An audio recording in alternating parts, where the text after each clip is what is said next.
Hello champions, welcome back to our new lecture.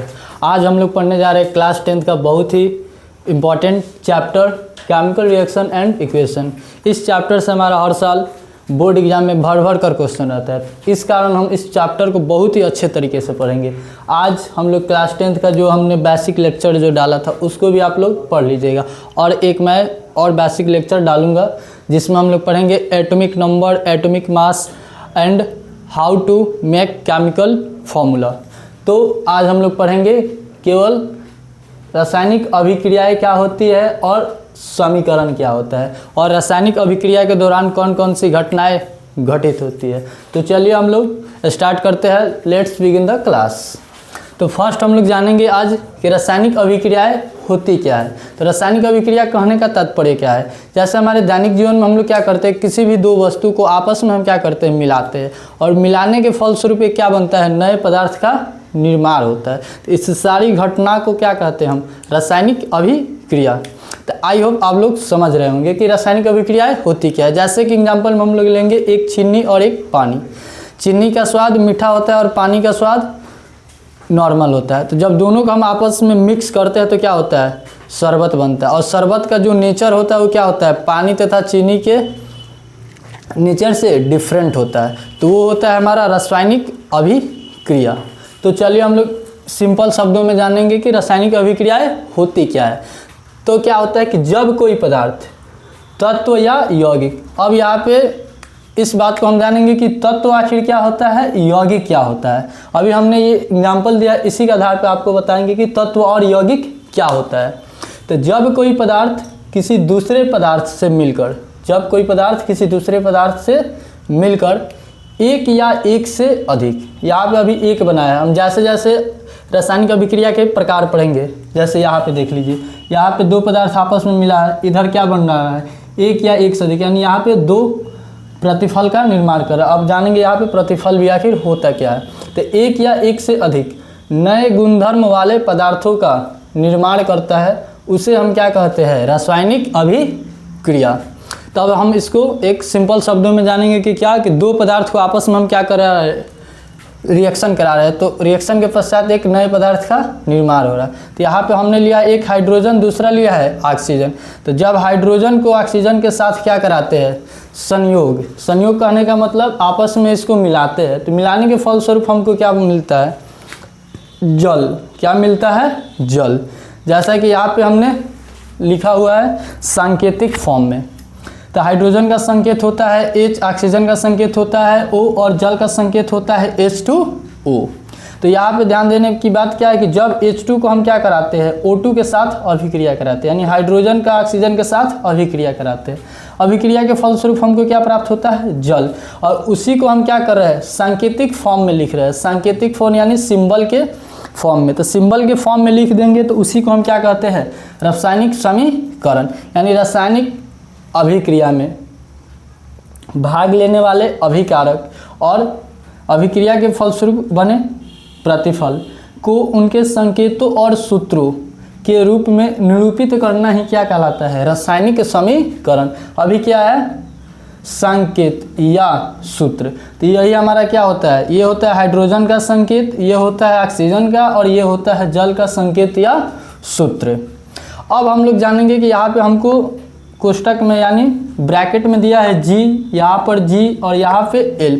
आखिर इसका मतलब क्या होता है, आखिर इसका मतलब क्या होता है। तो जैसा कि यहाँ पे हमको दिया है, यहाँ पे ये 5 टर्म है। इसी टर्म का हम लोग किसी भी केमिकल इक्वेशन में उपयोग करते हैं। क्यों, क्योंकि उसको हमको जानने में क्या हो, सुगमता हो। जैसे H2, तो H2 की भौतिक अवस्थाएं क्या होती है। जैसे हमने बेसिक लेक्चर में पढ़ा था कि पदार्थ की अवस्थाएं कितनी होती है, तो मुख्यतः 3। एक था सॉलिड, दूसरा था सॉलिड, पहला सॉलिड, दूसरा liquid and third is gas. तो वही हमारा यहाँ पे है सॉलिड, लिक्विड और गैस। तो इसमें जो H2 होता है वो कैसा उसका नेचर होता है, तो गैस। O2 गैस और H2O जो होता है वो लिक्विड। तो इसी में हमारा एक और दो टर्म जुड़ता है, एक होता है AQ, दूसरा होता है PPT एंड ये SLG, ये हम लोग जान चुके हैं। तो AQ क्या होता है कि सॉल्युबल इन वाटर। इसका कहने का तात्पर्य क्या है कि ये जल में क्या होता है, घुलनशील, जल में क्या होता है, विलेय होता है, उसी को हम क्या कहते हैं, सॉल्युबल इन वाटर। सेकेंड आता है हमारा पीपीटी। पीपीटी में यहाँ पे देखिए एरो मार्क नीचे की तरफ है, इसका मतलब क्या होता है, इनसॉल्युबल इन वाटर, यानी ये जल के साथ क्या होता है, घुलता नहीं है।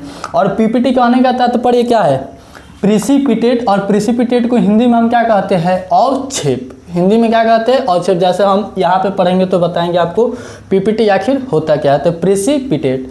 Second third is solid. Solid का मतलब ठोस, एल का मतलब लिक्विड और जी का मतलब गैस। और यहाँ पे ऊपर की तरफ, ऊपर की तरफ कहने का तात्पर्य क्या है कि यहाँ पे क्या हो रहा है, अभिक्रिया के पश्चात या अभिक्रिया के दौरान गैस जो होता है वो ऊपर की तरफ निकलता है, और इनसॉल्युबल इन वाटर जो भी मैटर होता है, जो भी पदार्थ होता है वो क्या होता है, अवक्षेप के रूप में बाहर निकलता है। तो अब हम लोग जानेंगे यहाँ पे कि इधर तरफ जो है उसको हम क्या बोल रहे हैं, अभिकारक। इधर के तरफ जो आ रहा है उसको क्या बोल रहे हैं, प्रतिफल। और बीच में क्या आ रहा है, एरो मार्क। एरो मार्क किस चीज़ को बताता है, एरो मार्क किस चीज़ को बताता है कि अभिक्रिया किधर हो रही है, अभिक्रिया किस दिशा में हो रही है। तो एरो मार्क के दाया साइड, एरो मार्क के बाया साइड। तो बाया साइड को बोलते हैं अभिकारक और दाहिने साइड को क्या बोलते हैं, प्रतिफल। तो अब जानेंगे कि अभिकारक क्या होता है, अभिकारक क्या होता है। तो अभिकारक यहाँ पे हमने क्या किया है कि हाइड्रोजन और ऑक्सीजन को आपस में क्या किया है, मिलाया है। यानी इसका कहने का तात्पर्य क्या हुआ कि ऐसे पदार्थ जो रासायनिक अभिक्रिया में भाग लेते हैं, रासायनिक अभिक्रिया में भाग लेते हैं, यानी रासायनिक अभिक्रिया में भाग लेने वाले पदार्थ को ही हम क्या कहते हैं, अभिकारक। इसको इंग्लिश में हम क्या बोलते हैं, रिएक्टेंट। एंड सेकेंड आता है हमारा प्रतिफल। तो प्रतिफल क्या हो रहा है, अभिक्रिया के पश्चात, अभिक्रिया के पश्चात। तो ऐसे पदार्थ जिसका निर्माण अभिक्रिया के फलस्वरूप या अभिक्रिया के पश्चात होता है उसी को हम क्या कहते हैं, प्रतिफल। आई होप आप लोग समझ गए होंगे कि रिएक्टेंट क्या होता है और प्रतिफल क्या होता है। तो रिएक्टेंट किसको बोलते हैं, जो अभिक्रिया में भाग लेता है। तो अभिक्रिया में भाग लेने वाले पदार्थ को अभिकारक, और अभिक्रिया के फलस्वरूप बने पदार्थ को क्या बोलते हैं, प्रतिफल। और ये हम लोग जान चुके हैं। अब हम लोग चलेंगे कि रासायनिक अभिक्रिया के दौरान कौन कौन सी घटनाएं घटित होती है। यहाँ रासायनिक अभिक्रिया की विशेषता है। तो ये हमारा बोर्ड के एग्जाम से बहुत ही महत्वपूर्ण है। इसका डिफिनेशन हर साल या अधिकांश बार ये हमारा पूछता है कि रासायनिक अभिक्रिया से आप क्या समझते हैं, अभिकारक तथा प्रतिफल क्या होता है, और रासायनिक समीकरण। तो रासायनिक समीकरण हम लोग पढ़ेंगे नेक्स्ट लेक्चर में। क्यों, क्योंकि इसके बारे में हमको पढ़ना है कि रासायनिक, अभी तो मैंने बता चुका हूँ रासायनिक समीकरण क्या होता है। फिर आता है रासायनिक समीकरण के प्रकार, जैसे बैलेंस्ड, अनबैलेंस्ड, वो हम लोग पढ़ेंगे नेक्स्ट लेक्चर में। अब हम लोग जानेंगे कि रासायनिक अभिक्रिया की विशेषताएं, यानी कैरेक्टरिस्टिक्स ऑफ केमिकल रिएक्शन। तो इसको हम सिंपल शब्दों में एक आता है हमारा ये क्या, ट्रिक। ट्रिक क्या होता है, फैक्ट। ऐसा हम लोग एक चीज़ पढ़ते हैं, फैक्ट। तो फैक्ट का मतलब क्या होता है, तथ्य। और ये क्या है, fact. Fact fact fact fact. अब इसमें आता है हमारा 5 टर्म, और रासायनिक अभिक्रिया के दौरान भी इसी 5 चीज़ का क्या होता है, परिवर्तन।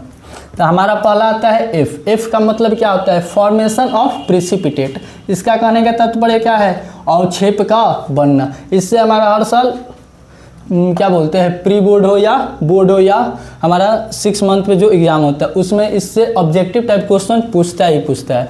तो रासायनिक अभिक्रिया के जो विशेषताएं होती है उसमें प्रथम क्या आता है, एफ। एफ का मतलब क्या होता है, फॉर्मेशन ऑफ प्रिसिपिटेट। इसका हिंदी मीनिंग क्या होता है, अवक्षेप का बनना। यानी रासायनिक अभिक्रियाएं होती है तो अभिक्रिया के पश्चात क्या होता है, कोई चीज़ अभिक्रिया से क्या आ जाता है, प्रतिफल के रूप में बाहर आ जाता है, प्रतिफल के रूप में बाहर आ जाता है। उसी को हम क्या कहते हैं, अवक्षेप। ये हमारा अभी आगे हम लोग पढ़ेंगे रासायनिक अभिक्रिया के प्रकार में। तो हमारा एक आता है उसमें अवक्षेपण अभिक्रिया, तो उसमें इसी का उपयोग हम करते हैं।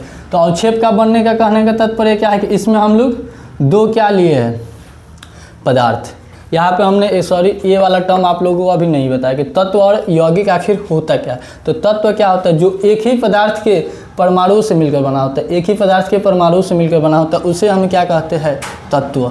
अब भिन्न भिन्न परमाणु से जो मिलकर बना होता है उसे हम क्या कहते हैं, यौगिक। और ये भी क्या होता है, एक निश्चित अनुपात, यानी रासायनिक भार में इसका क्या होगा, निश्चित अनुपात में मिलकर बना होगा, उसको हम कहते हैं यौगिक। जैसे यहाँ पे H2 और O2 जो है वो क्या है, तत्व है, और H2O जो है वो क्या है, यौगिक। तो चलिए अब हम लोग जानते हैं इसमें कि AgNO3 इसको हम क्या बोलते हैं, सिल्वर नाइट्रेट। HCl को क्या बोलते हैं, हाइड्रोक्लोरिक अम्ल। AgCl को क्या बोलते हैं, सिल्वर क्लोराइड। HNO3 को क्या बोलते हैं, नाइट्रिक अम्ल। तो अब ये क्या आ रहा है, फॉर्मूला। तो अब ये इसको हम लोग लिखते कैसे है, तो इसके लिए हम एक और बेसिक लेक्चर आप लोगों को डालेंगे बेसिक केमिस्ट्री में कि हम लोग केमिकल फॉर्मूला को लिखते कैसे हैं। और एक सेकेंड चीज़ मैंने नहीं बताया था, क्या, एटॉमिक नंबर और एटॉमिक मास। तो इस दोनों का लेक्चर मैं बेसिक केमिस्ट्री में अपलोड कर दूंगा।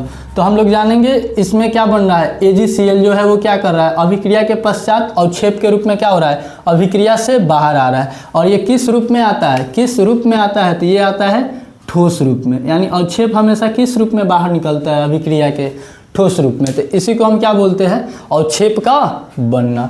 सेकेंड इज आता है इवोल्यूशन ऑफ अ गैस, तो गैस का उत्सर्जन। अभी यहाँ पे मैंने बताया गैस क्या होता है, अभिक्रिया से पश्चात बाहर निकलता है। तो यहाँ पे हमने फिर क्या लिया है, दो एलिमेंट लिया है, एक लिया है Zn और दूसरा लिया है H2SO4।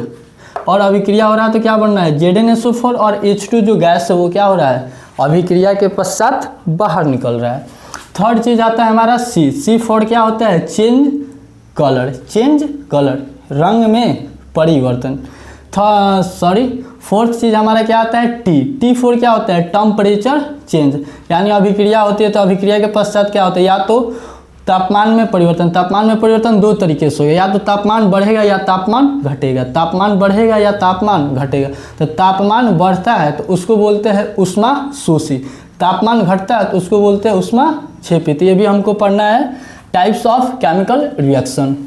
एंड हमारा लास्ट S4 क्या होता है, स्टेट चेंज। जैसे मैंने आप लोगों को बेसिक लेक्चर में बताया था कि स्टेट की कितनी अवस्थाएं होती है, यानी किसी भी पदार्थ की 3 अवस्थाएं होती है। कौन कौन सा, सॉलिड, लिक्विड एंड गैस। तो वही इसमें बता रहा है कि क्या होता है, अवस्था में परिवर्तन। मान लीजिए यहाँ पे क्या था, पहले था गैस और अभिक्रिया के पश्चात क्या बन जा रहा है, लिक्विड। तो यही क्या होता है, अवस्था में परिवर्तन।